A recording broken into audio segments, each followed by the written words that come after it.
Hei, jeg heter Sølvi Vivian Johansen og kommer fra Børselv, eller Bussejokki, eller Bissejokka som det heter. Børselv er jo en kvensk bygd, som er i en trespråklig kommune, som er bestående av norsk og kvensk og samisk. Jeg er vokst opp i et kvensk hjem, hvor mor og far snakket både kvensk, samisk og norsk, men vi som barn fikk kun lære norsk og kvensk, fordi min mor og far ville beholde det samiske språket som hemmelig, sånn at vi ungene ikke skulle ikke få vite alt. Det var forklaringen vi fikk. Min bestemor på fars side har samisk slekt, men hun snakket også samisk. Ja. Vi ungene som vokste opp av søstera mi, vi forstod ikke helt når vi ble litt større. Kanskje når vi var i skolealder, hvorfor vi snakket 2 språk. Og når jeg begynte på Børselv skole, så i 1. klasse så fikk jeg ofte skjenn av læreren, fordi jeg ikke forstod alle de norske ordene. Så jeg ble hevet ut på gangen noen gang. Og da spurte læreren hvorfor jeg ikke kan si det på norsk. Så sier jeg, men jeg kan jo ikke det. Det var min opplevelse på skolen. Det hendte flere ganger. I dag er jeg jo godt voksen. Jeg er 63 år. Jeg er utdannet som sosionom, og de senere årene har jeg også blitt sykepleier. Så jeg jobber som sykepleier på sykeavdelingen i Lakselv. Der får jeg snakke mye kvensk med pasientene. Det er eldre pasienter som kommer inn, som er veldig glad for at jeg kan snakke kvensk med dem. Og ofte er det sånn at når man blir dement, så kommer morsmålet mer fram. Og da er det ekstra kjærkomment å kunne snakke morsmålet. Det som er litt synd, og som jeg har savnet litt, er jo det at jeg skal også kunne samisk. Det er tilbud om det nå, fordi vi har også noen samisktalende pasienter som jeg skulle ønske jeg kunne nådd. Det er min jobb på sykeavdelingen. Ellers har jeg jo 4 barn. Uheldigvis har jeg ikke lært dem kvensk, fordi jeg var som mange andre foreldre tidligere har vært redd for at de skulle bli dårlige i norsk og ikke få seg ordentlige utdanninger. Det var dumt. Men sånn ble det. Nå er det heldigvis slik at i hvert fall ett av mine barn er interessert i å lære kvensk og også jobbe med det kvenske språket. Nå skal jeg fortelle dere hvordan den første kvenen kom hit til Børselv.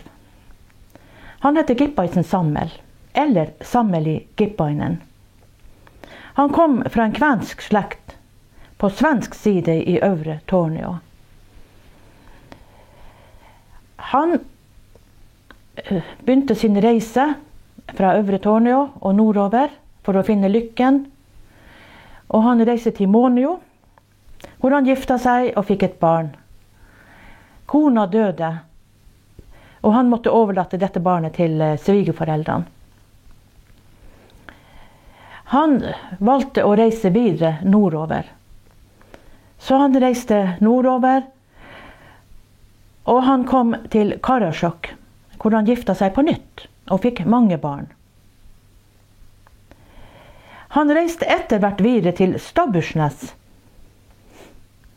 og der leide han en båt og rodde over til Børselnes etter en stund. Han kom med kone og barn til Børselnes, og de var jo sikkert veldig spent på hva som skulle møte dem der. Han besteg deretter Hevoseinniemenvara, eller det som heter Hesnesfjellet i dag.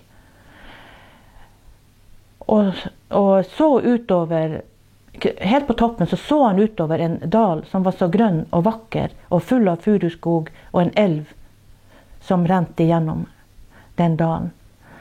Så han tenkte jo at her må det være godt å leve. Han dro ned igjen til sin kone og sa at ikke gråt, kona mi, vi er kommet til paradis. Og sånn ble det at Gippaisen Sammel, kone og barn, kom seg hit til Børseldalen. Og i og med at det var mye tømmer her, så bygde de seg tømmerhus, og begynte å fiske i elva etter laks, og så begynte å fiske i fjorden etter både torsk og flyndre og sei. Det kokte av fisk i fjorden på den tida, i motsetning til i dag. Jeg har også hørt at det var veldig vanlig i Finland under den hungersnøden, at mange tenkte de skal nordover for å fiske, for å skaffe seg litt penger. Og det skjedde også. At de startet nordover for å fiske, og dro tilbake med litt penger i lomma til Finland eller Sverige igjen. Ja, etter hvert så kom det jo flere fra Finland hit. Det kom blant annet en som heter Jonti, og han slo seg ned på andre siden av elva her i Børselv. Og så kom det bare flere og flere, både til Børselv og andre deler av Finnmark. Det som er litt artig med han Gippaisen Samuel, det er at han har navnet Gippaisen. Det er egentlig et soldatnavn, Gippari, som de har arvet. Eller alle de som begynte i krigen i Finland fikk utdelt et soldatnavn, og deres ble Gippari. Men det er litt uvisst om han har vært med i krigen, det som var kriger i Finland på hans tid. Ja. Vi som barn, vi fikk jo høre historier om Gippaisen Samuel via en forfatter som heter Samuel Pauli-Harju. Han har skrevet en bok hvor det stod om denne innvandringen fra Finland. Da. Men for øvrig så visste vi litt om vår kvenske identitet og vår historie. Og vi forstod heller ikke, i alle fall ikke jeg, forstod ikke hvorfor jeg snakket 2 språk.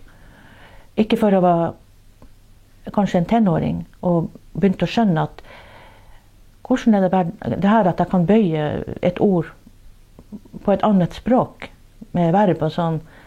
Da forstod jeg jo fort, og da sa også min mor at du kan, det her er ditt morsmål, det er kvensk. Jeg fikk ikke lov å snakke kvensk på skolen, og de gangene jeg gjorde det, så ble jeg straffet. Meg og med mange andre. Vi hadde også i klassen noen samisktalende som også opplevde det samme. Nok om det. Jeg skal fortelle litt om krigen. Andre verdenskrig, det min far har gjenfortalt.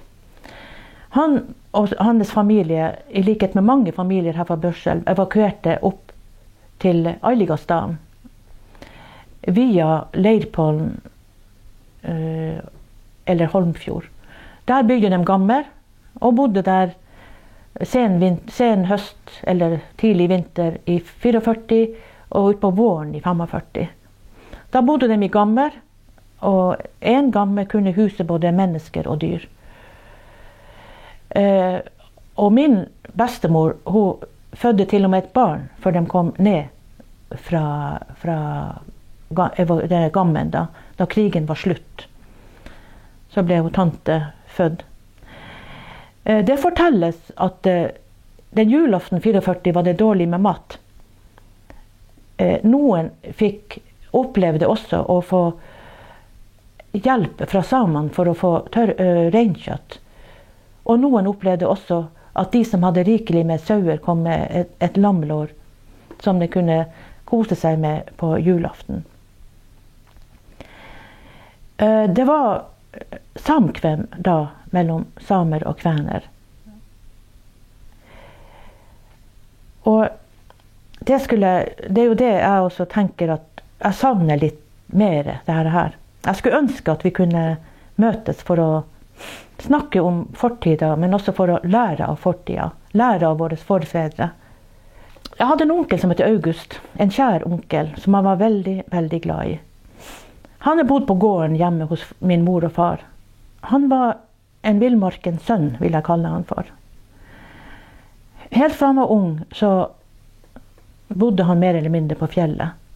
Han hjalp samene der med å hugge ved, men han hjalp også med reinslaktning Og på sommeren var han fisket opp langs Børselva. Han har gamme ved Børselva oppe i Autorotto, i nærheten av Autorotto, hvor han bodde og levde hele sommeren. Og kom bare ned med fisk, laks til oss og moltebær. Han kunne også fortelle at under krigen, når vi er tilbake igjen i krigen, så sto han og fisket laks med Børselva her. Og så kommer en tysk soldat og bare roper «Hast du laks?» Og da sier onkel August «Ja, ich habe». Og da fikk han kjøpe laks av onkel August da. Så han solgte laks til tyskerne. Han var en mann med få ord, men når du begynte å prate med han, da var det som å åpne en historiebok. Han kunne fortelle om blant annet det fangetoget som gikk gjennom bygda her, av serbiske og russiske fanger. De var jo på tur de kom over Børsefjellet, var på tur videre, sikkert ned mot Saltdalen, tror jeg. Han sa det var et forferdelig syn. Det var også der hvor jeg bor, så var det en fangeleir rett på bakken der hvor jeg bor. Der var også de fangene stasjonert. Og da forteller min far, Julius Johansen, at han om natta brukte å fære dit på morgensparten, brukte å hive matpakker over til dem. Så de har nok opplevd en tøff tid under krigen. Jeg og min beste venninne snakket kvensk helt fra vi var små. Vi fikk lov å snakke, for å si det sånn, vi fikk lov å snakke kvensk hjemme. For det var veldig mange foreldre som ikke ville at barna skulle lære det, fordi at de var så redd for at de skulle bli dårlig på skolen. Men det har nok klart meg, det har venninna mi også. Og vi snakker kvensk den dag i dag. Vi lærte også av våre foreldre at vi skulle respektere alle. Vi skulle respektere de med forskjellige språk, hudfarge, alder. Ja, uansett, vi skulle respektere folk. Vi fikk ikke lov å se ned på noen. Det sitter veldig sterkt i meg. Og jeg tåler ikke urettferdighet. Så jeg har bare et ønske om at de kommende generasjoner også kan begynne å lære litt mer, eller utvide horisonten litt, og hente kunnskaper fra gamle dager, for å lære litt mer, og hvordan man skal møte andre mennesker. Vi har også internatlivet her i Børselv. Det var jo etter krigstida. Vi var heldige som ikke var på internat, jeg og søstera mi, og vi kunne gå fra skolen og si vi syntes synd i internatungene, for den fikk ikke være hos mamma og pappa, men vi kunne gå hjem til mamma og pappa. Og vi hadde en utstilling her i sommer også på Kvensk institutt om internatlivet, hvor en hadde foredrag om akkurat dette her. Og det var jo sånn som vi opplevde det. Det var barn som ikke fikk se mor og far på flere måneder, på grunn av uvær også, de kom seg ikke til Brenna. De fikk kanskje ikke snakke sitt morsmål på internatet, kanskje seg imellom, men de fikk ikke snakke med mor og far.